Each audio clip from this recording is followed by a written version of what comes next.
Gabi iyon sa pampang ng Ilog Pasig, mahinang umihip ang tuyong hangin ang tag-araw. Ngunit ang kapaligiran ay kakaiba.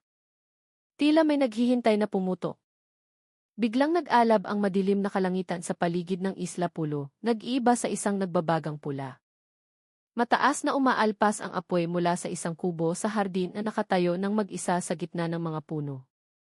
Isang matalas at nakasusulasok na amoy ng nasusunog na laman ang umagos kasabay ng itim na usok na umakyat sa langit nang humupa ang apoy.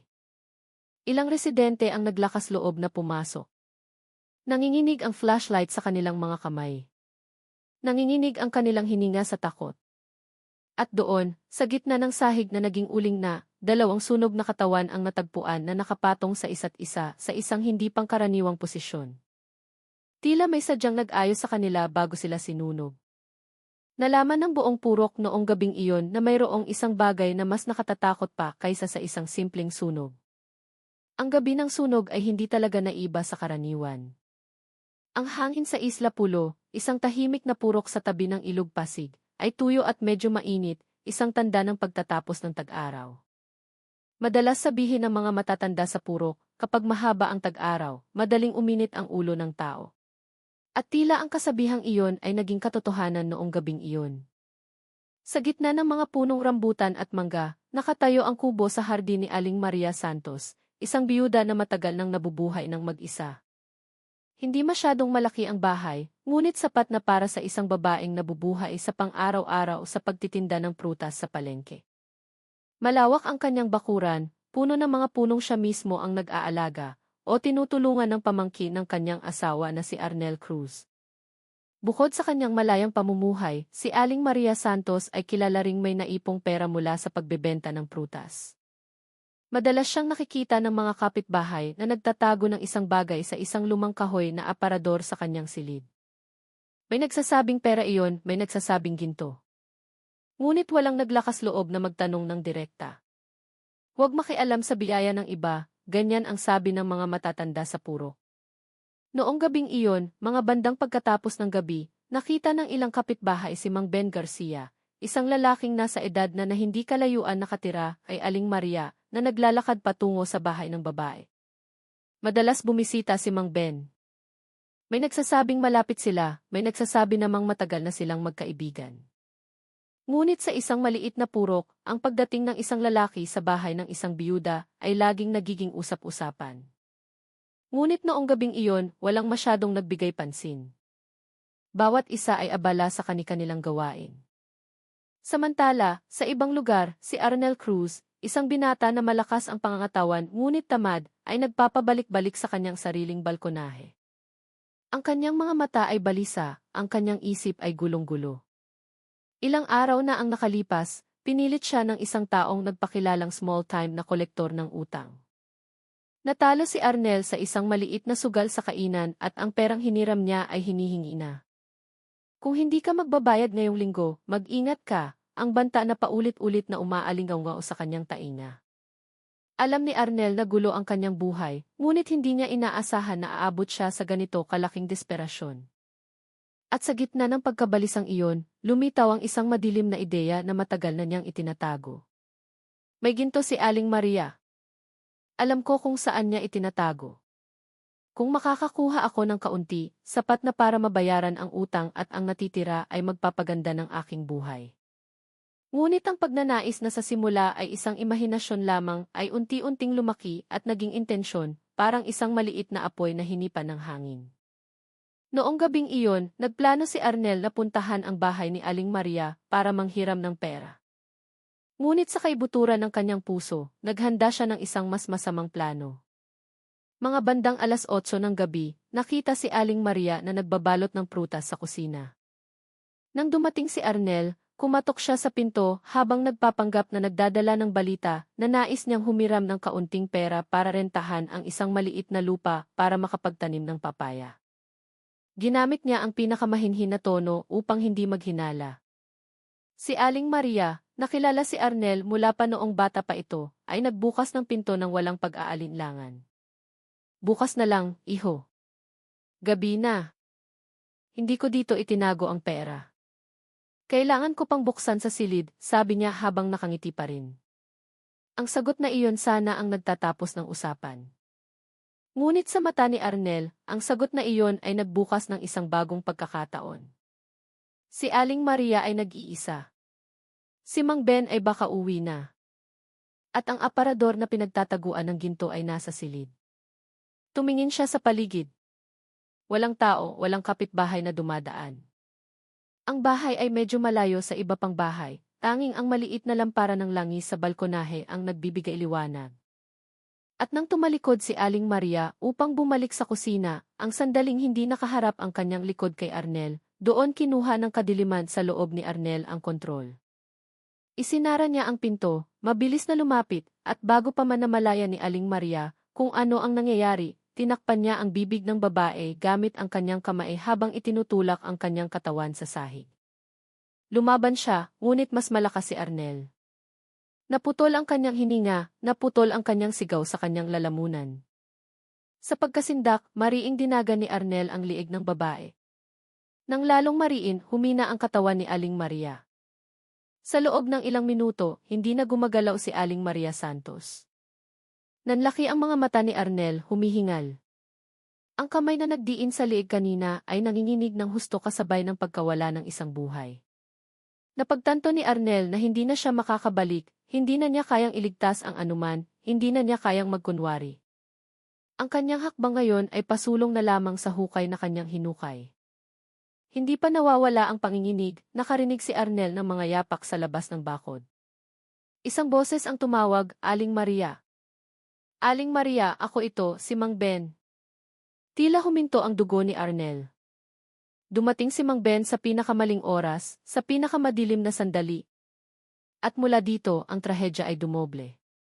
Ang mga yapak ni Mang Ben Garcia ay lalong lumilinaw mula sa labas. Ang tahimik na gabi ay unti-unting naging banta. Nakatayo ng matigas si Arnel sa gitna ng madilim na sala.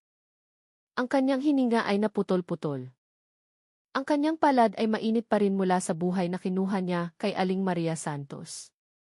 Nakahandusay ang katawan ng babae sa sahig. Ang kanyang buhok ay gusot, ang kanyang mga mata ay nakabukas ng bahagya, tila nagulat pa rin sa kamatayan na dumating ng napakabilis. Sa labas, tumawag muli si Mang Ben, Aling Maria, bakit ang dilim ng ilaw? Hindi pa kayo natutulog? Yumuko si Arnel, inilapit ang kanyang tainga sa sahig. Inaasahan niya na baka dumaan lang si Mang Ben sa harap ng bahay at umalis. Ngunit ang mga yapak ay huminto mismo sa harap ng pinto.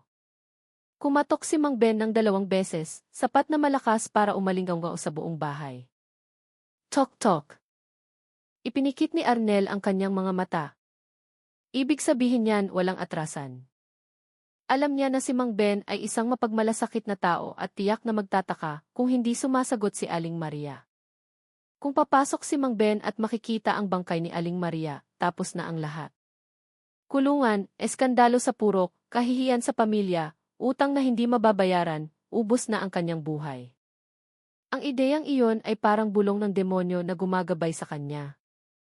Pumatay ka na ng isa, ngayon wala nang balikan. Isa lang ang paraan para makaligtas ka. Bumukas ng kaunti ang pinto, tila hinawakan mula sa labas. Aling Maria, bakit hindi nakakandado ang pinto? Sinunggab ni Arnel pabalik, nagtago sa likod ng isang bahagyang nasunog na gilid ng aparador na may amoy ng gas. Pinigilan niya ang kanyang hininga, parang isang hayop na nahahalata na malapit ng mahuli. Dahan-dahang bumukas ang pinto. Pumasok ang liwanag mula sa ilaw ng bakuran, nagpapakita ng anino ng katawan ni Aling Maria sa sahig. Isang hakbang pa lang ang naipasok ni Mang Ben sa loob ng bahay. Pagkatapos, bigla siyang natigilan. Nanlaki ang kanyang mga mata, namutla ang kanyang mukha. Aling Maria! Diyos ko, Maria! Mabilis siyang lumapit sa katawan ni Aling Maria, yumuko at hinawakan ang kanyang balikat. Aling Maria, tawag niya. At doon, naramdaman ni Mang Ben na may nakatayo sa likod niya. Lumabas si Arnel mula sa kadiliman, hawak ang hawakan ng maliit na palakol na madalas gamitin ni Aling Maria para magtaga ng panggatong. Kinuha niya ang palakol kanina habang naghahanap ng isang bagay para buksan ang aparador. Ngayon, ang gamit na iyon ay naging sandata ng kamatayan. Nalingon si Mang Ben. Ang kanyang mukha ay puno ng takot. Bumukas ang kanyang bibig, handa sanang sumigaw. Ngunit tumama ang palakol sa gilid ng ulo ni Mang Ben na may mabigat at matigas na tunog. Bumagsak. Bumagsak ang katawan ni Mang Ben sa sahig. Mabagal na umagos ang dugo mula sa kanyang sentido. Ngunit alam ni Arnel na hindi sapat ang isang hampas. Siya ay takot, nagpapanik. Napakaraming boses sa kanyang ulo. Brak! Brak! Brak! Ang sumunod na 3 hampas ay sinamahan ng isang pinigilang sigaw sa lalamunan ni Arnel. Pagkatapos ng ilang segundo na parang walang katapusan, tumigil sa paggalaw ang katawan ni Mang Ben. Tanging ang mainit na dugo na nakapalibot sa kanyang ulo ang umaagos, parang isang pulang linya ng kapalaran na hindi mabubura. Muling nanahimik ang bahay. Ngunit ang katahimikan na iyon ay kakaiba. Mabigat, puno ng kasalanan. Bumagsak si Arnel at umupo. Ang kanyang likod ay nakasandal sa dingding, ang kanyang kamay ay hawak ang palakol, ngunit nanginginig ng husto ang kanyang katawan. 2 tao ang pinatay niya. 2 buhay. 2 taong kilala niya mula pa noong bata pa siya. Ang isa ay tiyahin mula sa pamilya ng kanyang asawa. Ang isa naman ay kapitbahay na minsan pa nga ay tinulungan siya noong nahulog siya sa motor. Tinakpan ni Arnel ang kanyang mukha gamit ang 2 kamay. Gusto niyang umiyak, ngunit pinigilan ng takot ang kanyang luha. Ang kanyang ulo ay puno ng mga tanong. Ano na ngayon? Anong gagawin ko sa 2 bangkay na ito? Paano ko sila aalisin? Kung mahuli ako, tapos na ang buhay ko. Dahan-dahan siyang tumayo. Ang kanyang mga binti ay nanginginig. Buntong hininga siya ng mahaba, sinubukan niyang linawin ang kanyang isip. Ang tanging paraan ay gawin ko itong parang namatay sila, dahil sa sunog, bulong niya ng mahina, tila sinisikap niyang kumbinsihin ang kanyang sarili. Tiningnan niya ang 2 katawan. Pagkatapos, may mas malupit na ideya ang pumasok sa kanyang isip. Hinubad niya ang damit ni Aling Maria at Mang Ben. Inilagay niya ang kanilang mga katawan na nakapatong sa isa't isa, tila nasa isang maselang sitwasyon bago sila masunog. Isang masamang palabas na tanging ang taong nawalan na ng konsensya ang makakaisip. Matapos ayusin ang posisyon ng mga katawan, mabilis na nagtungo si Arnel sa aparador. Ginupit niya ang drawer gamit ang palakol. Nakakita siya ng isang maliit na kahon na naglalaman ng 2 pulseras na ginto, isang pares ng hikaw, at isang medyo makapal na kwintas. Nagliwanag ang mga mata ni Arnel. Hindi dahil sa kasiyahan, kundi dahil sa pagkabaliw na nagsisimula ng kumain sa kanyang isip. Sapat na ito, tiyak na sapat na ito, sabi niya ng mahina. Ngunit may isa pang yugto. Kailangan niya ng apoy. Lumabas si Arnel ng bahay sa likod. Alam niya na mayroong isang maliit na tindahan sa tapat ng hardin na nagbebenta ng tinging gasolina. Tumakbo siya sa dilim, dala ang isang maliit na jerrycan na natagpuan niya sa kusina. Si Nena, ang may-ari ng maliit na tindahan, ay nakita si Arnel na dumating na namumutla at gusot ang damit. Gabi na, bakit ka bibili ng gasolina, Arnel? Tanong ni Nena, nagtataka. Pilit na ngumiti si Arnel. Panggatong lang po sa hardin, Aling Nena. Hindi na nagtanong pa si Nena. Masyadong tahimik ang gabi para pahabain ang usapan. Nagbuhos siya ng mga 5 litro ng gasolina. Nagbayad si Arnel gamit ang perang kinuha niya sa aparador ni Aling Maria. Ang jerrycan ay dinala niya pabalik sa bahay. Sa harap ng pinto, huminto siya sandali. Nakikinig. Walang tunog, walang kotse, walang kwago, tanging ang hihip ng hangin. Tila pinipigilan ng gabi ang hininga nito. Naghihintay sa pagtatapos ng trahedya. Ibinuhos ni Arnel ang gasolina mula sa sala hanggang sa silid, binabasa ang mga katawan ng 2 biktima, binabasa ang mga kahoy na sahig. Maging ang lumang sofa kung saan madalas matulog si Aling Maria. Nang sinindihan niya ang pusporo, nanginginig muli ang kamay ni Arnel. Patawad, ngunit wala akong pagpipilian, sabi niya sa isang halos hindi marinig na boses. Maliit na nagsimula ang apoy sa dulo ng pusporo, pagkatapos ay naging pulang dila ng tumama sa gasolina. Sa loob ng ilang segundo, mabilis na kumalat ang apoy, tumalon sa kahoy na dingding, gumapang sa bubong na kogon. Ang init ay lalong tumindi. Ang amoy ng gasolina ay nahalo sa amoy ng laman na dahan-dahang nasusunog. Umatras si Arnel, tinakpan ang kanyang mukha ng kanyang braso habang umuubo. Lumabas siya ng bahay, nakatingin sa apoy na nag-aapoy at dumidila sa kalangitan ng gabi.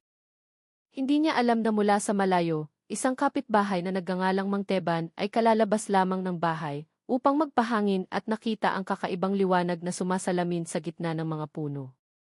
At ilang segundo lamang pagkatapos, umalinggaw ang sigaw ng sunog sa buong puro.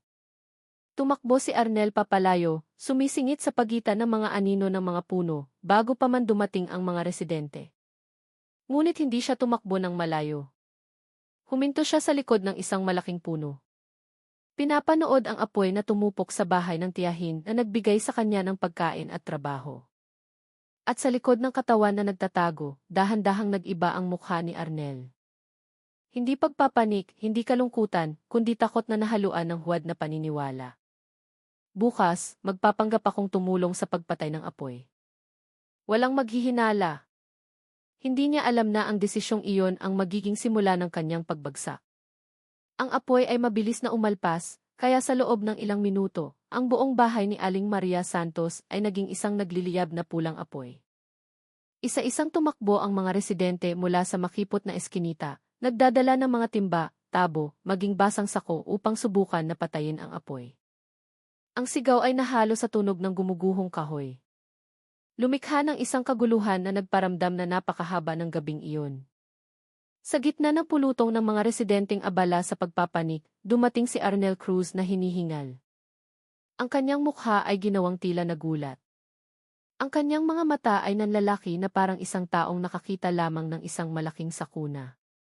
Siya ang pinakamalakas na sumigaw. Tila siya ang pinakamahala. Bilis! Kumuha ng tubig sa ilog. Nasusunog ang bahay ni Aling Maria, sigaw niya. Hindi napansin ng ilang residente ang kakaibang kilos ni Arnel dahil nakatuon sila sa lumalaking apoy. Ngunit ang ilan sa mga mas matatanda ay sumulyap kung bakit lumabas si Arnel mula sa likod ng hardin, hindi mula sa pangunahing daan. Ngunit noong gabing iyon, walang oras para magtanong. Lahat ay abala sa pagliligtas ng anumang maaaring iligtas. Sa wakas, namatay ang apoy halos isang oras pagkatapos. Nag-iwan ng isang balangkas ng bahay na umitim, manipis na usok pa rin ang umaakyat mula sa mga labi ng kahoy na hinaluan ng amoy ng sunog na laman. Nang magsindi ang isang residente ng flashlight at sininagan ang gitnang bahagi ng bahay, lahat ay natahimik. Doon, sa gitna ng mga guho, dalawang sunog na katawan ang natagpuan. Lalaki at babae, nakapatong sa isa't isa. Sumigaw ang mga babae. Diyos ko, sino iyon? Si Aling Maria ba iyan? At sino ang lalaki? Agad na tinakpan ng ilang residente ang kanilang bibig, hindi kayang tumingin ng matagal. Alam nila na si Aling Maria ay nakatira ng mag-isa, ngunit sino ang lalaking iyon at bakit ganoon ang kanilang posisyon? Habang naguguluhan ang mga residente, nakatayo si Arnel ng matigas. Ang kanyang mukha ay ginawang namumutla, ngunit ang tingin ng kanyang mga mata ay nanginginig. Hindi dahil sa kalungkutan, kundi dahil sa takot na baka hindi perpekto ang kanyang plano. Lumayo siya ng kaunti, tumayo sa likod ng iba pang residente, tinitiyak na walang nagbibigay pansin sa kanyang balisa na mukha. Ilang minuto pagkatapos, dumating ang pulisya sa lugar. Ang Criminal Investigation Unit ng Palawan Police District. Agad nilang inilagay ang police line, hiniling sa mga residente na umatras. Si Police Major Rol Reyes, na namumuno sa koponan noong gabing iyon, ay nagmasid sa mga nasunog na bangkay. Siya ay may dekada na sa paghawak ng mga kaso ng krimen. Ngunit ang posisyon ng dalawang katawan ay nagpakunot noo sa kanya. Bakit ganito ang kanilang posisyon, bulong niya. Kakaiba ito. Isang miyembro ng forensic team ang lumapit. Sir, kung natural na sunog, karaniwan ng magkahiwalay ang posisyon ng mga bangkay. Ito ay magkadikit. Tiningnan ni Major Reyes ang mga labi ng silid. Ang sahig, ang dingding, ang bubong. Ngunit walang palatandaan na pilit na binuksan ang pangunahing pinto mula sa labas. At ang mas kakaiba, ang alagang aso ni Aling Maria na kadalasang mabangis ay hindi narinig na tumahol sa buong gabi. Kinuha niya ang kanyang baba. Hindi ito ordinaryong sunog at hindi ito aksidente. Sa gilid ng pulutong, mariing lumunok si Arnel. Hindi niya inaasahan na ganoon kabilis mag-iisip ang pulisya. Ang gabi ay lalong nagiging madilim. Ngunit ang lamig ng hangin ay hindi nagpapatahimik sa katawan ni Arnel. Pakiramdam niya ay may hindi nakikitang mata na patuloy na nakatingin sa kanya. Nagsimula nang magbulungan ang ilang residente. Nakita ko si Mang Ben na pumasok sa bahay na iyon kaninang hapon. Tama. Pero may relasyon ba sila? Bakit nagkasunog ng ganito? Ang mga bulungan ay tumusok sa tainga ni Arnel, lalo siyang hindi komportable. Sinubukan niyang lumayo. Ngunit isa sa mga kapitbahay, si Mang Teban, ay kinuha ang kanyang balikat. Arnel, saan ka galing kanina? Ang bilis mong dumating. Nagulat si Arnel. Nanggaling lang po ako sa likod ng hardin, nakita ko ang malaking apoy, kaya tumakbo ako dito, sagot niya ng utal-utal. Tumango lang si Mang Teban ng mahina, ngunit matalim ang kanyang tingin. Tila may ibang tanong na itinatago. Yumuko si Arnel, pagkatapos ay umatras ng dahan-dahan mula sa pulutong. Habang ang pulisya ay nagsisimula ng kumuha ng mga saksi, tinawag ni Major Reyes ang forensic team para sa paunang pagsusuri. Nang dahan-dahang inilipat ang bangkay ng babae, isa sa mga opisyal ang nagsabi, "Sir, hindi ito sugat dahil sa sunog." Ang lieg ng biktima ay tila may bakas ng pagkakasakal. Mabilis na lumingon si Reyes. Ang lalaki naman may sugat sa ulo, sir. Malakas na tama at may saksak sa kanyang tiyan.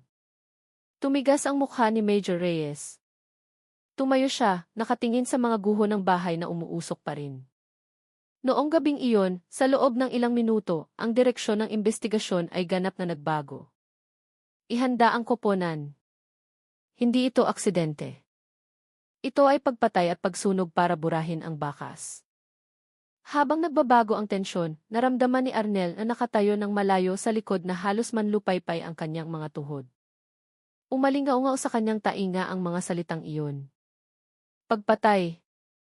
Ang salitang iyon ay patuloy na nagre-reflect sa kanyang isip na parang isang malaking martilyo. Napagtanto niya na mas mabilis ang pulisya kaysa sa inaasahan niya.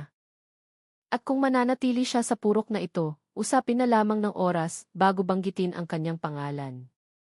Kailangan niyang umalis noong gabing iyon din. At mula rito, magsisimula ang pagtakas ni Arnel. Isang pagtakas na kalaunan ay magdadala sa kanya ng mas malalim sa hukay na sinusubukan niyang iwasan. Ang pagtakas ni Arnel Cruz, pagkatapos ng nakatatakot na gabing iyon, ay hindi huminto sa gilid lamang ng ilog Pasig. Matapos tumawid sa ilog gamit ang maliit na bangka ni Mang Dante at makaligtas sa unang pagtugis, sa wakas ay nakarating siya sa isang maliit na baryo sa gilid ng Maynila. Nang nagsisimula ng mamutla ang kalangitan bilang tanda ng bukang liwayway, umupo si Arnel sa likod ng isang kahoy na tindahan. Ang kanyang katawan ay pagod, ang kanyang mga mata ay pula dahil sa hindi pagkakatulog. Ang damit na suot niya ay may amoy pa rin ng usok at gasolina. Sa loob ng bulsa ng kanyang jacket, ang alahas na ginto ni Aling Maria ay tila mabigat. Tila patuloy siyang pinapaalalahanan na ang bawat hakbang niya ngayon ay binayaran ng dugo. Alam niya na hindi siya maaaring manatili sa lugar na iyon ng matagal. Ang balita tungkol sa sunog at pagkamatay ni Aling Maria at Mang Ben ay tiyak na mabilis nakakala. Ang kanyang mukha ay magiging usapan. Kailangan niyang lumayo pa sa ibang lungsod kung saan walang nakakakilala sa kanya. Malapit sa pangunahing kalsada, nakakita siya ng isang maliit na bus na patungong Batangas City. Isang lungsod na pang-industriya na may ilang oras na biyahe. Ang driver ng bus ay humihikab, mukhang pagod. Ngunit binuksan pa rin ang pinto para sa huling pasahero. Sa Batangas, kuya, tanong ni Arnel sa mahinang boses. Tiningnan siya ng driver ng sandali. Nakita ang maputlang mukha at pulang mata ni Arnel. Sa Batangas? May pera ka? Tumango si Arnel at inabot ang ilang perang papel. Sumakay siya ng walang maraming salita. Pinili niyang umupo sa pinakalikod na upuan malapit sa maruming bintana. Dahan-dahang umalis ang bus, iniiwan ang Maynila na nababalutan pa rin ng kadiliman. Sa loob ng biyahe, puno ng boses ang ulo ni Arnel. Ang mukha ni Aling Maria na nasasakal, ang katawan ni Mang Ben na bumabagsak, ang apoy na dumidila sa kalangitan. Sinubukan niyang ipikit ang kanyang mga mata, ngunit lalo lang naging malinaw ang mga imahe. Hinawakan niya ang kanyang dibdib, nararamdaman ang mabilis na tibok ng kanyang puso. Kung makakarating ako sa Batangas, kung maibebenta ko ang ginto na ito, makakapagsimula ako ng bagong buhay. Walang makakaalam kung sino ako. Pinilit niyang maniwala sa sarili niyang isip. Samantala, sa Maynila, hindi natulog si Major Reyes noong gabing iyon. Matapos magbigay ng pahayag si Nena tungkol sa pagbili ng gasolina, tinipon ni Reyes ang buong koponan sa isang maliit na silid na puno ng mga mapa at litrato. Ganito, sabi niya habang tinuturo ang pisara na puno ng mga sulat. Noong gabi ng sunog, nakita si Arnel sa lugar. Matapos mamatay ang apoy, nawala siya. May saksi na nakakita sa kanya na nanghiram ng bangka kay Mang Dante at tumawid sa ilog. Ibang saksi ang nakakita sa kanya na nagmamadali. Marumi ang kanyang damit, nagpapanik ang kanyang mukha. Gumuhit siya ng linya mula sa Isla Pulo patungo sa tawiran ng Ilog Pasig. Mula sa Zong-i, malamang napatungo siya sa pangunahing kalsada. Kailangan nating tanungin ang lahat ng tricycle driver, bus driver, maging ang mga convenience store na bukas hanggang madaling araw. Nagtaas ng kamay ang isa sa mga miyembro. Sir, paano ang alahas ng biktima? Sabi ng pamilya, may ilang pulseras at kwintas si Aling Maria, ngunit hindi natagpuan sa mga guho ng bahay. Tinitigan siya ni Reyes ng matagal. Kung kailangan ng salarin ng pera para tumakas, ibebenta niya ang ginto na iyon. At hindi maraming pawn shop ang bukas sa maliit na lungsod na ito. Pupuntahan natin ang bawat isa. Kinaumagahan, nang kasisikat pa lang ng araw, may koponan na pumunta sa terminal, may pumunta sa mga tindahan ng gasolina, may sumuyod sa mga pawn shop. Sa isang simpleng pawn shop malapit sa palengke, may natagpuan ang isa sa mga opisyal. Ang may-ari ng tindahan, isang lalaking nasa edad na at may makapal na salamin, ay nagsabi ng mahina, totoo. May binata na dumating kaninang umaga at nagbenta ng kwintas at pulseras. Namumutla ang kanyang mukha, parang kulang sa tulog. Naghinala ako. Kaya kalahati lang ang binili ko at lihim kong sinuri. May bakas ng gas. Ang hugis ng kwintas ay tulad ng binanggit ng pulisya sa radyo. Ipinakita ng opisyal ang litrato ng alahas na ipinadala kanina ng pamilya ni Aling Maria. Mabilis na tumango ang may-ari ng tindahan. Iyon talaga. Saan daw siya pupunta? Tanong ng opisyal. Sabi niya, maghahanap ng trabaho sa ibang lungsod. Sumakay siya ng bus patungong Batangas City. Agad na nakarating ang balitang iyon kay Reyes.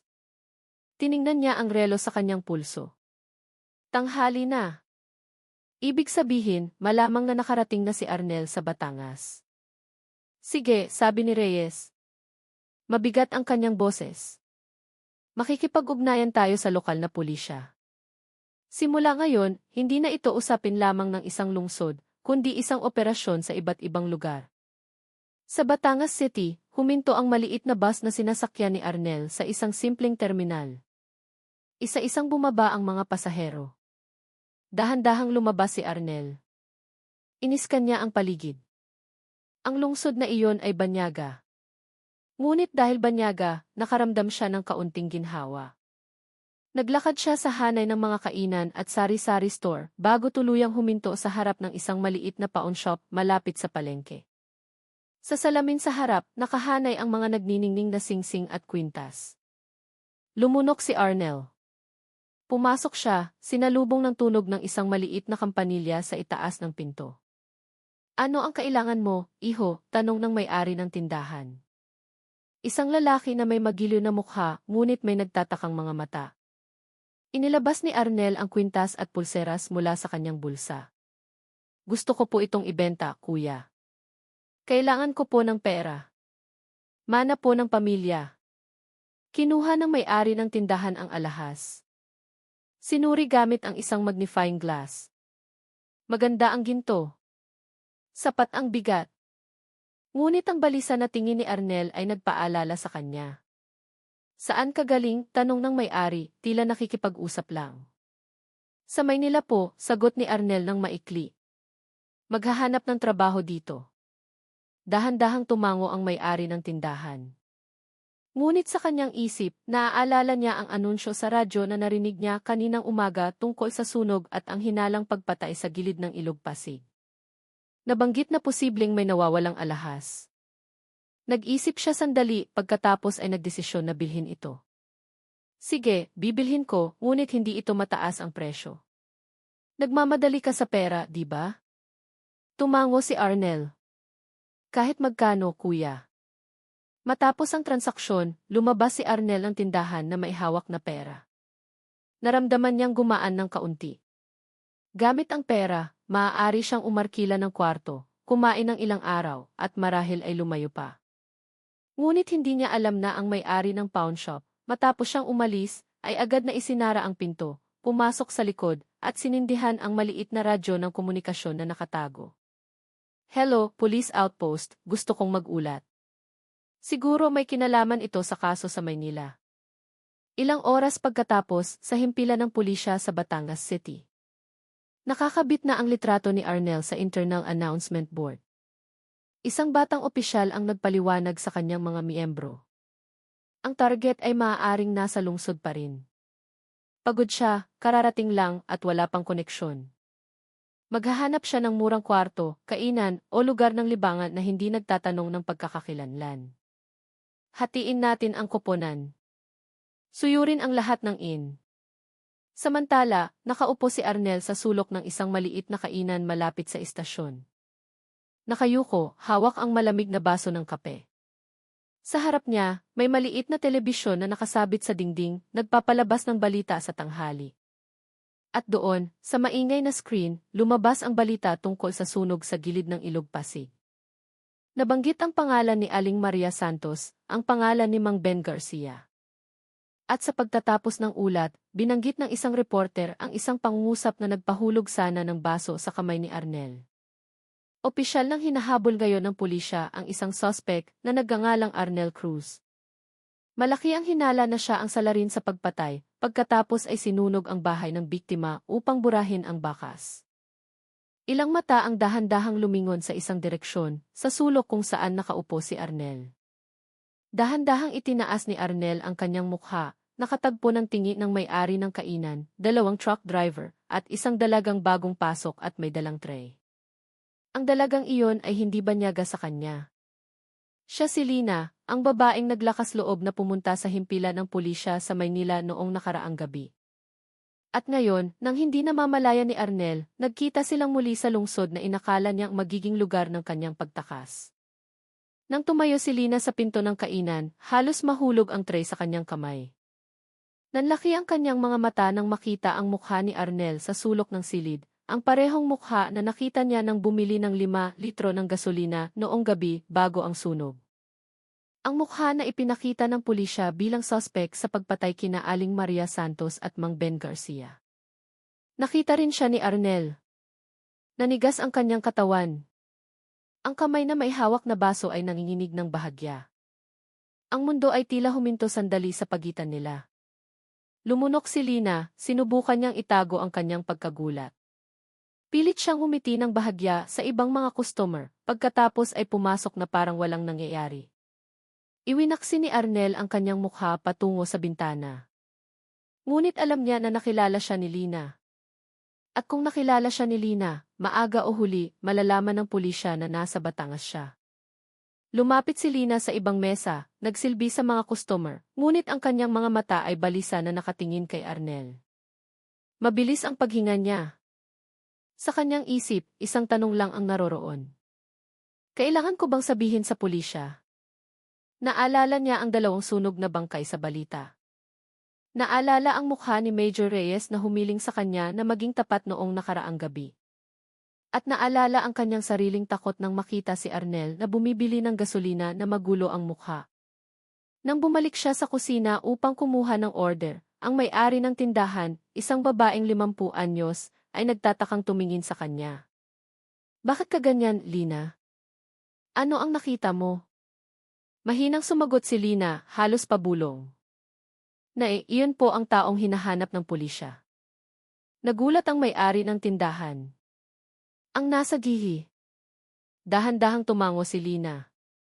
Lumingon sandali ang may-ari ng tindahan sa harap pagkatapos ay lumapit.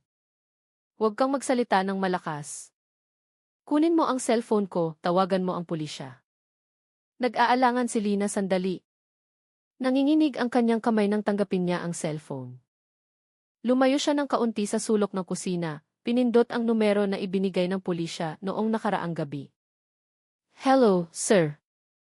Ito si Lina. Nandito siya. Si Arnel. Nasa burat na store siya malapit sa istasyon ng Batangas. Agad na naging tensyonado ang boses sa kabilang linya. Manatiling kalmado. Huwag kang gagawa ng anumang bagay na magpapahinala sa kanya. Kami na ang kikilos. Dahan-dahang ibinaba ni Lina ang telepono, ngunit nanginginig pa rin ang kanyang katawan. Alam niya na mapanganib ang lalaking iyon. Kung makaramdam ng banta si Arnel, maaaring maging masama ang lahat sa isang iglap. Sa sulok ng mesa, naramdaman ni Arnel na may mali. Masyadong namumutla si Lina. Masyadong tahimik ang kainan. Dalawang customer ang matagal na nakatingin sa kanya. Itinuwid niya ang kanyang katawan. Hindi ako maaaring manatili rito. Tumayo si Arnel, nag-iwan ng barya sa mesa, pagkatapos ay naglakad patungo sa pinto. Ngunit sa sandaling hinawakan niya ang hawakan ng pinto, lumingon si Lina at nagtagpo ang kanilang mga mata. May malinaw na takot sa mata ni Lina. Isang takot na lumalabas lamang kapag alam ng isang tao ang isang malaking sikreto. Agad na naghinala si Arnel. Huminto siya sa may pinto. Ang tensyon ay nakabitin sa hangin. Ang may-ari ng tindahan ay nagpanggap na abala sa paghiwa ng tinapay, ngunit nanginginig ang kanyang kamay. Lumabas si Arnel. Ngunit bago siya lumayo ng masyadong malayo, nakarinig siya ng tunog ng motor ng pulisya sa malayo. Hindi isa, dalawa, tatlong maliit na sirena. Mabilis, halos hindi marinig mula sa malayo, ngunit sapat para sa isang taong hinahabol upang maintindihan. Alam na ng pulisya. Binilisan ni Arnel ang kanyang lakad, pagkatapos ay tumakbo nang maging tahimik ang sulok ng kalsada. Ang pakiramdam ng pagtataksil ay nagpainit sa kanyang dibdib. Lina, bakit siya nandito? Bakit niya ako isinumbong? Ungol niya, sinipa ang isang maliit na trash can sa gilid ng kalsada. Ngunit hindi na siya makakabalik, hindi na siya makakagalit. Isa lang ang kanyang layunin, tumakas bago dumating ang pulisya sa block na ito. Sa kabilang bahagi ng lungsod, 6 na motor ng pulisya at 2 patrol car ang mabilis na nagmamaneho patungo sa lugar. Sa loob ng isa sa mga kotse, nagsalita si Major Reyes sa radyo. Lahat ng unit, huwag agad sumugod. Maaari siyang makasakit ng mga residente. Isara ang radius na 200 metro. Hayaan ninyo muna ako at 2 tao ang pumasok. Pinindot niya ulit ang radio button. Lina, manatili ka sa tindahan, huwag kang lalabas. Narinig ang nanginginig na boses ni Lina. Opo, sir. Umalis na siya. Hindi ko alam kung saan. Sumagot si Reyes, sapat na iyon. Tama ang ginawa mo. Kami na ang bahala. Isinara niya ang radyo at tumingin sa kalsada sa harap. Ngayon, hindi ka na makakaligtas. Tumakbo si Arnel sa isang maliit na kalsada patungo sa lumang riles ng tren na hindi na ginagamit. Ang matataas na damo ay siksik at ang kalawangin na hagdanan ng bakal ay naging natural na proteksyon. Nagtago siya sa likod ng isang malaking haligi ng semento, sinusubukan niyang ayusin ang kanyang hininga. Ngunit ang tunog ng motor ng pulisya ay lalong lumalapit. Ang mga ilaw ay humahawi sa eskinita, sumisikat sa mga bahay, sumusuyod sa mga madilim na sulok. Lalong kumapit si Arnel sa haligi, hindi gumagalaw. Isang motor ng pulisya ang huminto mga 15 metro lamang mula sa pinagtataguan niya. Bumaba ang pulis, tumingin sa paligid. Sir Reyes, iniwan ang sasakyan dito. Ang target ay marahil nasa lugar pa rin ng riles. Sumagot si Reyes sa radyo. Huwag muna habulin. Papunta na ako. Maghintay ng utos. Kinuyom ni Arnel ang lupa. Nanginginig ang kanyang kamay. Ang paghinga ay pababat pataas, hindi makontrol. Alam niya na sa Batangas City na ito, ang seryosong labanan sa pagitan niya at ng pulisya ay nagsisimula pa lang. Sa likod ng semento na haligi ng lumang riles, nakayuko si Arnel habang nakasandal ang kanyang likod sa magaspang na dingding. Mabilis ang kanyang hininga. Mariin niyang ipinikit ang kanyang mga mata, sinusubukang bawasan ang takot na hindi niya inakala na mararamdaman niya. Ang tunog ng mga motor ng pulisya na nagpapatrol ay malinaw na naririnig mula sa itaas ng riles na nagpapabigat sa kanyang pakiramdam. Hindi ako maaaring manatili dito ng matagal. Kung bababa sila, tapos na ako. Mula sa puwang ng mga damo, nakita ni Arnel ang dalawang pulis na naglalakad sa tabi ng riles gamit ang mga flashlight. Ang puting ilaw ay dahan-dahang gumagalaw, maingat na sinusuyod ang matataas na damo. Malinaw ang lugar sa layong 30 metro, ulat ng isa sa mga pulis. Huwag kayong lalayo. Utos ng iba, darating na ang commander, sagot ng isa pa. Lumunok si Arnel. Kailangan niyang humanap ng ibang paraan.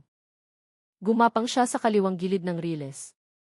Mula roon, nakita niya ang isang maliit na tulay sa ilalim ng riles. Isang lugar kung saan umaagos ang tubig-ulan. Sa panahon ng tag-ulan, ang lagusan ay madilim at puno ng putik. Ngunit sapat na malaki para makaraan ang kanyang katawan. Nang hindi nag-iisip, pumasok siya dito. Ang amoy ng moisture ay tumusok sa kanyang ilong. Ang tubig na hanggang bukong-bukong ay tumalsik sa bawat hakbang niya. Ang lagusan ay mahaba, malamig at halos walang liwanag. Ngunit para kay Arnel, mas mabuti iyon kaysa mahuli at mamatay sa labas. Sa labas, sa wakas ay dumating si Major Reyes. Bumababa siya ng kotse, tinitigan ang riles ng matalas ang mata na parang isang ibon na nangangaso. Nakita namin ang bakas ng paa sa matataas na damo, sir, sagot ng isa sa mga miyembro. Ang direksyon ay patungo sa ilalim ng riles. Tila bumaba siya sa kanal. Tumango si Reyes. Kung gayon, patungo siya sa likod ng baryo. May isang lumang pabrika doon. Siguro sinusubukan niyang magtago doon. Habang naghahanda silang umalis, isang lalaki na nasa edad na ang tumakbo mula sa eskinita. Hinihingal ang hininga niya. Sir Police, Sir Police. Lumingon si Reyes. Ano iyon? Nakita ko po ang isang lalaki na tumatakbo patungo sa kanal sa ilalim ng riles, nakasuot ng madilim na jacket. Mukha siyang takot. Tinitigan ni Reyes ang lalaki. Sigurado ka? Nakita ko po ng malinaw, sir. Daanan po siya sa harap ng bahay ko. Akala ko po lasing. Pero nang marinig ko ang sirena, naisip ko, baka siya ang hinahanap ninyo. Hindi nag-aksaya ng oras si Reyes. Sige, salamat. Umuwi ka na. Huwag kang lalabas. Nang umalis ang lalaki, nagtanong ang isa sa mga miyembro, Sir, sino iyon? Mabilis na sumagot si Reyes. Ang pangalan niya ay binanggit kanina ng residente, si Mang Yoyong. Nakatira siya malapit sa lumang pabrika. Ang impormasyon na ganito ay karaniwang tumpak. Magtuon tayo doon.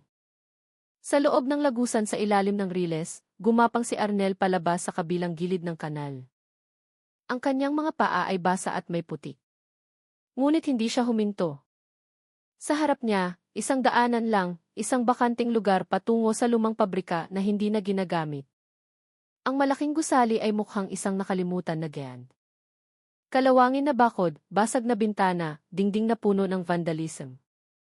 Isang perpektong lugar para magtago, o isang lugar na magiging isang nakamamatay na bitag. Tiningnan ni Arnel ang paligid. Walang residente, walang tunog, tanging ang tunog ng hangin na humahampas sa lumang galvanized aeron. Sumingit siya sa isang sirang puwang ng bakod. Pagpasok, agad niyang naramdaman ang lamig na tumutusok. Ang sahig ay puno ng salamin at tuyong dahon. Ilang lumang makina ang nakatayo na parang mga sirang rebulto. Ang liwanag ng araw sa hapon ay pumasok sa malalaking butas sa bubong. Lumikha ng mahaba at nakakatakot na mga anino. Umupo si Arnel sa likod ng isang lumang makina. Tinakpan ang sarili gamit ang kanyang jacket. Nanginginig siya. Hindi lang dahil sa lamig ng hangin, kundi dahil sa takot. Bakit nangyayari ito sa akin? Bulong niya ng mahina, halos hindi marinig. Kung umuwi na lang sana ako noong gabing iyon, bakit ako bumalik sa bahay ni Aling Maria? Lumitaw ang pagsisisi. Ngunit huli na ang lahat. Alam niya na tumawid na siya sa linya na hindi na mababalik. Sa labas ng pabrika, nagsimula ng palibutan ng pulisya ang gusali. Nakatayo si Major Reyes sa harap ng sirang bakod, sinusuri ang mga bakas ng putik sa lupa. Pumasok siya dito, sabi niya ng matigas. Sir, malaki ang gusaling ito, maraming bakanting silid. Mahirap suyurin ang lahat ng mag-isa. Tumango si Reyes. Kaya, mag-set up tayo ng containment. 2 koponan ang papasok mula sa silangan at kanluran. Ako at ang 2 miyembro ay papasok mula sa harap. Huwag ninyong alisin ang inyong paningin. Kung maipit siya, maaari siyang gumawa ng mapanganib na bagay. Tumango ang lahat ng miyembro, pagkatapos ay gumalaw na parang mga anino, pumasok sa lumang pabrika. Ang kanilang mga yapak ay mahina ngunit matatag. Ang liwanag ng flashlight ay humawi sa mga lumang makina. Ang sahig ay mahinang umiingit. At si Arnel, na nagtatago, ay naramdaman na nanigas ang buong katawan niya. Ang tunog ng mga yapak ng pulisya ay lalong lumalapit. Malapit, napakalapit. Sa loob ng madilim at malamig na lumang pabrika, nakayuko si Arnel sa likod ng isang kalawangin na makina ng produksyon. Mabigat ang kanyang hininga, ngunit sinubukan niyang pigilan ito upang hindi marinig. Ang bawat maliit na ingay na umaalingaw mula sa bakal at lumang galvanized iron ay nagpapalakas ng tibok ng kanyang puso. Ang liwanag ng araw sa hapon ay sumisingit sa mga butas sa bubong. Lumikha ng mga linya ng liwanag na pinuputol ang mga anino. Sa pagitan ng mga liwanag na iyon, ang mga butil ng alikabok ay dahan-dahang nahuhulog, parang mga piraso ng malungkot na nyebe.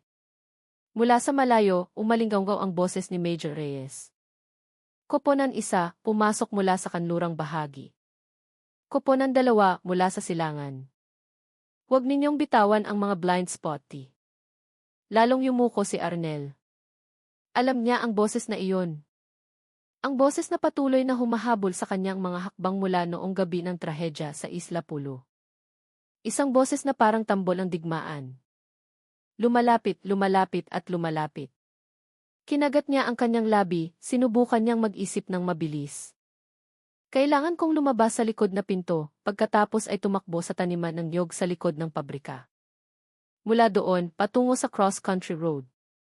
Ang kanyang plano ay tila malinaw, hanggang sa marinig ang isang maliit na ingay. Crack! Isang maliit na bolt ang nahulog mula sa lumang makina malapit sa kanya at gumulong, tumama sa dulo ng kanyang paa. Nanigas si Arnel. Malinaw na narinig ang tunog sa tahimik na lumang gusali. Sa kabilang bahagi ng silid, 2 pulis na nagsusuyod ang agad na huminto. Ano iyon? Bulong ng isa. Tunog ng metal mula sa makina sa tabi. Lumingon sila ng halos sabay. Itinuon ang flashlight patungo sa pinagtataguan ni Arnel. Ang puting liwanag ay humawi sa dingding. Nagtagpo, pagkatapos ay dahan-dahang gumalaw patungo sa malaking makina. Pinigilan ni Arnel ang kanyang hininga. Nanlalaki ang kanyang mga mata. Alam niya na kung gumalaw pa ng kaunti sa kanan ang flashlight na iyon, makikita ang kanyang mukha. Koponan, lumapit sa hilagang kanluran ng pabrika. May kahina-hinalang tunog, ulat ng isang miyembro sa radyo. Lalong lumalapit ang mga yapak mula sa 2 direksyon. Napagtanto ni Arnel na kung mananatili siyang tahimik, matatagpuan siya. Kung tatakbo siya, mahuli pa rin siya. Ipinikit niya ang kanyang mga mata sa isang segundo, pagkatapos ay nagdesisyon na gumalaw. Sa mabilis na kilos, gumapang si Arnel sa likod ng makina at tumalon sa makipot na lagusan sa pagitan ng 2 matataas na steel rack. Puno ang rack ng mga lumang kahoy, sirang balde at walang laman na drum. Nang pumasok siya, gumalaw ang isa sa mga drum at nahulog na nagdulot ng malakas na ingay. Brak! Umalingaw ang tunog sa buong pabrika. Agad na lumapit ang pulisya. May gumagalaw doon. Mag-ingat! Maaaring may dala siyang sandata, sigaw ni Reyes. Huwag bumaril, hulihin siyang buhay. Tumakbo si Arnel sa pagitan ng mga steel rack. Mabilis ang kanyang hininga, lumilipad ang alikabok. Ang mga piraso ng bakal ay nagdulot ng maingay na tunog. Tumalon siya sa ibabaw ng tumpok ng mga gulong at patuloy na tumakbo patungo sa lagusan na patungo sa likod ng pabrika. Ngunit nang lumapit siya sa likod na pinto, may 2 pulis na nagbabantay na doon. Nag-atubili si Arnel. Umatras siya, naghahanap ng ibang daanan. Ngunit ang kanyang hakbang ay nagdulot ng pagsipa sa isang maluwag na nakapako na tabla.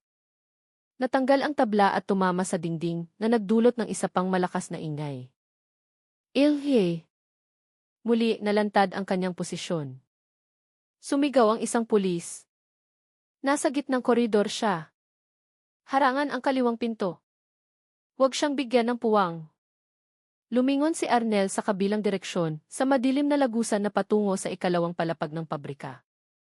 Ang hagdanan ay makipot, maalikabok, at ang ilang hakbang ay basag na. Ngunit umakyat pa rin siya. Ang bawat tapak ay nanginginig, halos gumuho. Ngunit ang takot ay nagtulak sa kanya na umakyat. Sa ibaba, nakita ni Major Reyes ang anino ni Arnel sa hagdanan.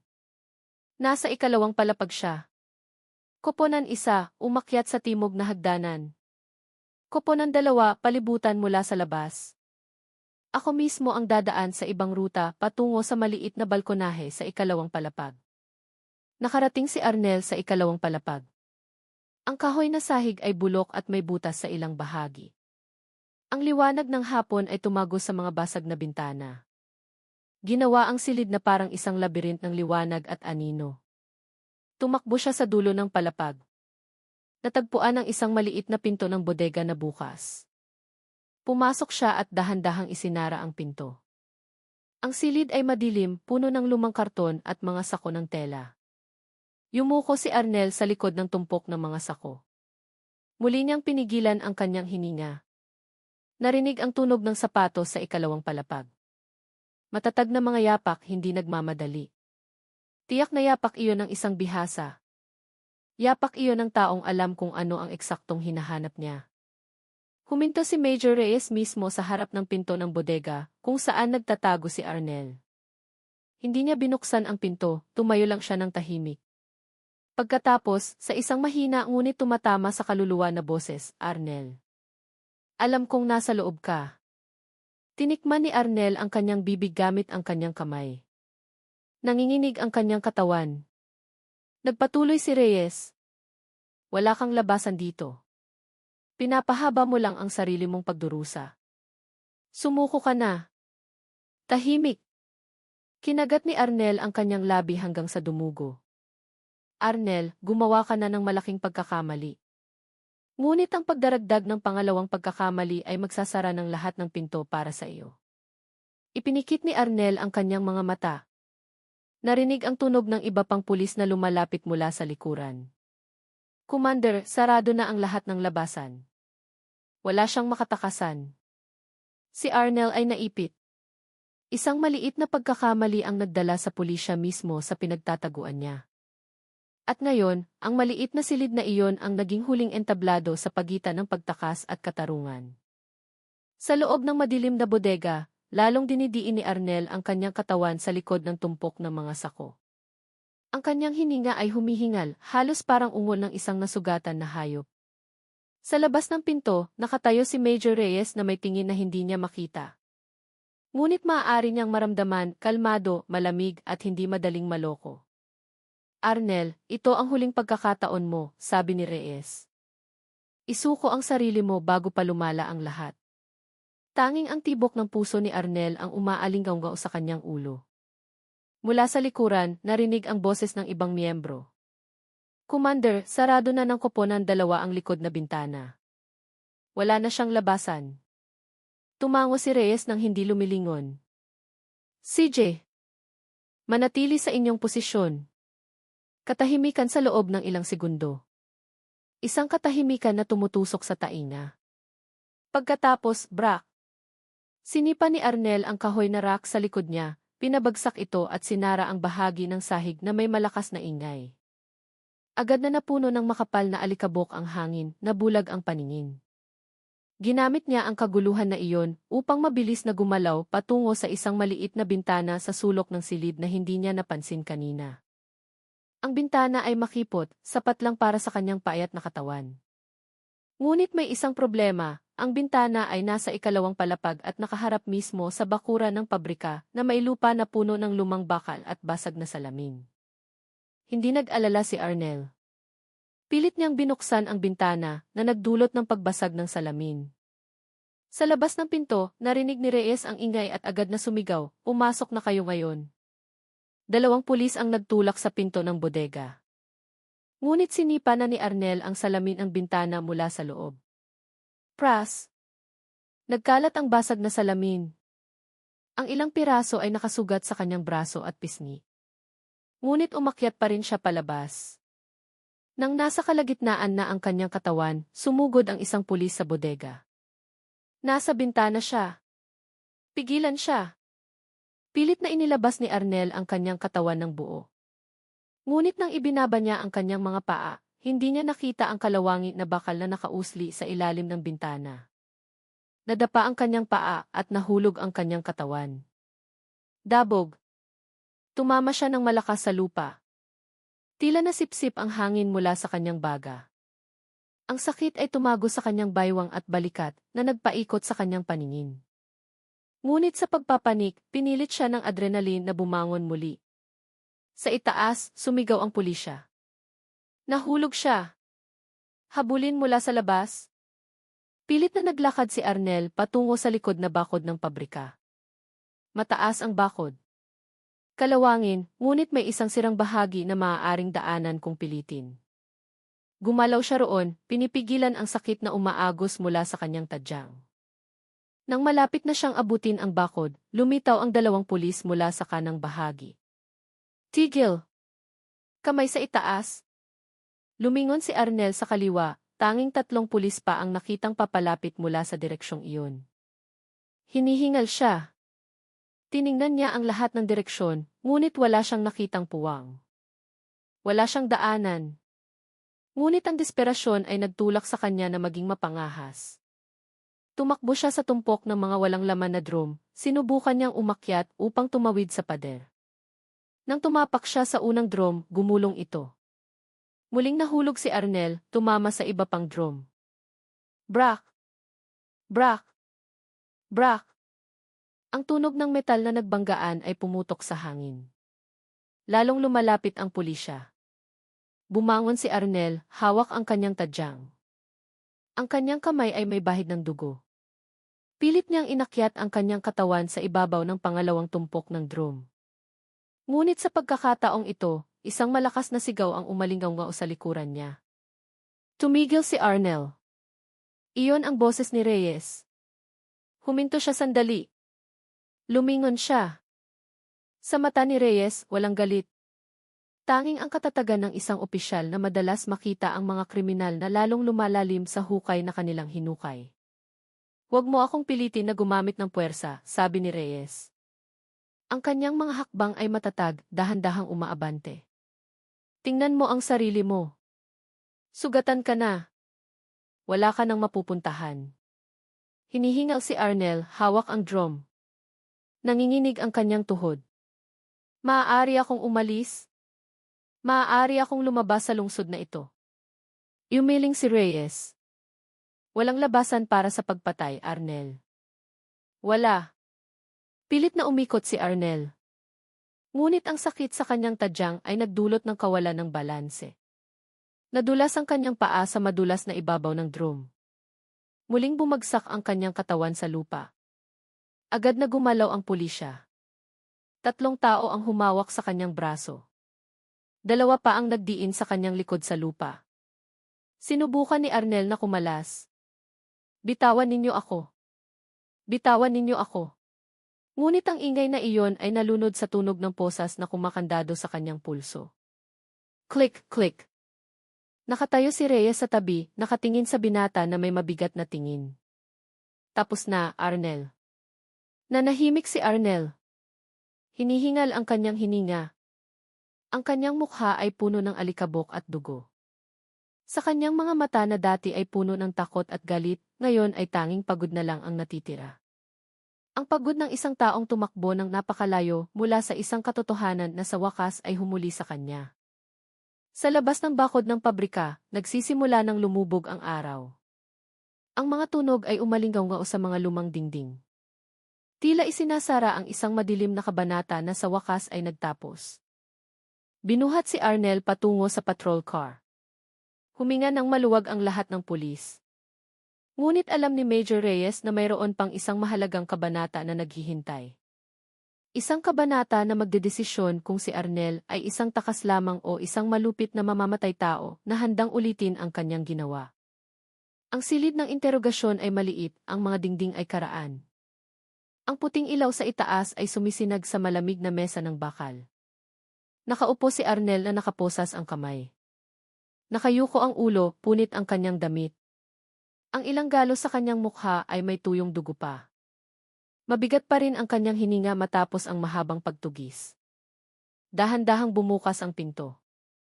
Pumasok si Major Reyes nang hindi nagmamadali. Inilagay niya ang isang makapal na folder sa mesa. Walang ibang miyembro sa silid, silang dalawa lang. Katahimikan. Hinila ni Reyes ang isang silya at umupo sa harap ni Arnel. Arnel Cruz, sabi niya ng mahinahon. Ginalaw mo ang buong lungsod ngayong gabi. Hindi sumagot si Arnel.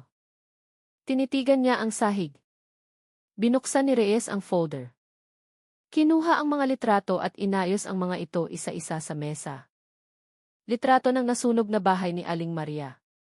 Litrato ng posisyon ng dalawang bangkay. Litrato ng kwintas at pulseras na ibinenta ni Arnel. Litrato ng mga bakas ng sapatos na may putik sa paligid ng pabrika. Litrato ni Arnel nang mahuli siya. Mukha na puno ng alikabok at dugo.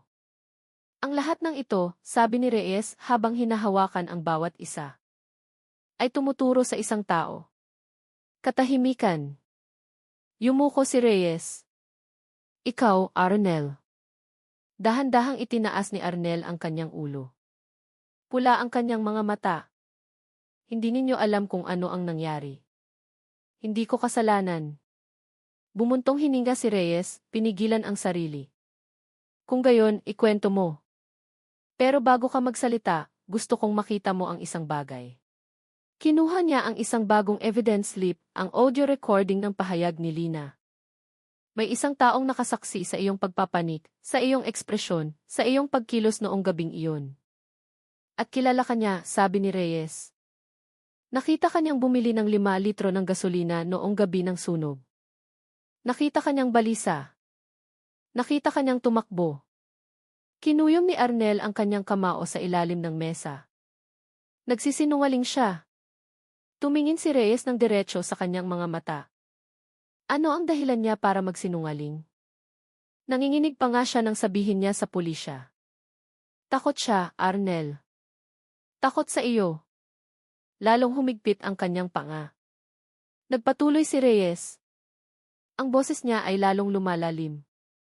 At mayroon din kaming testimonya mula sa may-ari ng pawn shop sa Maynila at isa pa sa Batangas. Pareho silang nagsabi na nagbenta ka ng alahas ni Aling Maria Santos. Inalog ni Arnel ang kanyang ulo. Kailangan ko lang ng pera. Pera na kinuha mo pagkatapos mong pumatay ng 2 tao. Ang boses ni Reyes ay nagsimula ng maging matatag. Nanahimik si Arnel. Tinitigan ni Reyes ang binata. Makinig ka sa akin, Arnel. Wala kang labasan dito. Malinaw na ang lahat ng ebidensya. Ang kailangan mo na lang desisyonan ngayon ay kung gusto mong mamatay bilang isang duwag o kung gusto mong sabihin ang katotohanan bago pa huli ang lahat. Muling nanahimik ang silid. Minsan, mas matalas ang katahimikan kaysa sa sigaw. Tinabo ni Arnel ang kanyang mukha gamit ang 2 kamay. Nagsimula ng manginig ang kanyang balikat. Hindi siya pinutol ni Reyes. Alam niya na ang sandaling iyon ang sandali kung kailan magsisimulang masira ang psychological wall ng salarin. Ilang segundo ang lumipas. Sa wakas, nagsalita si Arnel. Basag ang kanyang boses. Hindi ko po sinasadya na umabot sa ganito. Hindi nagpakita ng emosyon si Reyes. Magpatuloy. Pumunta po ako sa bahay ni Aling Maria noong hapon na iyon para manghiram lang ng pera. Kailangan ko po talaga para bayaran ang utang. Kung hindi, papatayin ako ng taong iyon. Naputol ang hininga ni Arnel. Pero ayaw po niya akong bigyan. Sabi niya, puro problema lang daw ako. Galit siya. Sabi niya, wala akong kwenta. Nawalan ako ng kontrol. Naiyak siya. Sinasakal ko siya. Gusto ko lang siyang tumahimik. Tumahimik lang pero bumagsak siya. Hindi na siya gumalaw. Pinigilan ni Reyes na magpakita ng pagkainis. At si Mang Ben, bakit mo siya pinatay? Ipinikit ni Arnel ang kanyang mga mata. Tumulo ang kanyang luha. Dumating siya bigla, nakita niya ang lahat. Sumigaw siya. Sabi niya, isusumbong niya ako sa pulisya. Hinamapas ni Arnel ang mesa gamit ang kanyang posas. Nagpapanik ako. Natatakot akong makulong. Hinampas ko siya ng martilyo pagkatapos ay sinaksak ko. Binuksan ni Reyes ang huling folder na nagpapakita ng litrato ng nasunog na bahay. At sinunog mo ang bahay para burahin ang bakas. Hindi sumagot si Arnel. Sa isang mahinang boses, sinabi niya, akala ko po, kung susunugin ko ang lahat, sasabihin nilang aksidente iyon. Gusto ko lang tumakas. At tumakas ka, sabi ni Reyes. Pero hindi sapat ang layo, Arnel. Umiyak si Arnel ng tahimik. Tinapos ni Reyes ang folder ng matigas ang boses. Naitala na namin ang iyong pag-amin. Simula ngayong gabi, opisyal ka nang nakakulong bilang suspect sa premeditated murder ng 2 biktima at pagtatangkang burahin ang ebidensya. Humagulgol si Arnel, ngunit hindi na siya sumagot. Alam niya na tapos na ang lahat. Tumayo si Reyes at naglakad palabas. Ang bawat pagtakas ay laging nagtatapos. Ang pinagkaiba lang ay kung gaano kalalim ang sugat na iniwan mo bago ka namin mahuli. Sa kasamaang palad, napakaraming sugat ang iniwan mo. Nagsara ang pinto. Si Arnel ay naiwan ng mag-isa. Nalulunod sa katahimikan, isang katahimikan ng